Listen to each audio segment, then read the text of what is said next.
Des nids de plus de 40 cm de diamètre exposés comme un trophée. Pour éviter ces situations, il faut agir maintenant. Entre avril et mai, les nids de frelons asiatiques commencent à se former.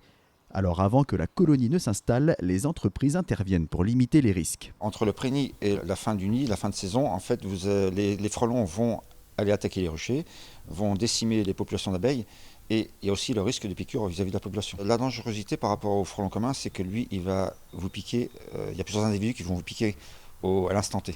Donc c'est la multitude des piqûres qui va être dangereuse. Une fois sur place, il ne reste plus qu'à s'équiper pour détruire le nid en toute sécurité. Avant de détruire le nid, je me suis bien assuré que la reine était dedans.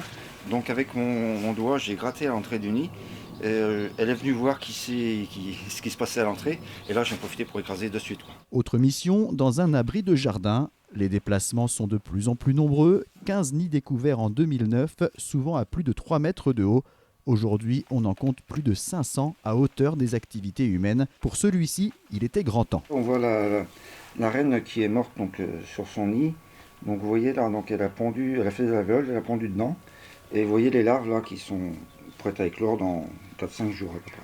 Une première reine écrasée, une deuxième congelée. Intervenir tôt, c'est aussi s'assurer de détruire le nid par des méthodes respectueuses de l'environnement. Chaque nid est une situation différente. Soit on écrase le nid avec la main quand ils sont de petite taille, soit on peut le faire à la cryogénie, soit on peut l'insérer dans un sac poubelle dans un endroit confiné et on écrase le nid dans le sac.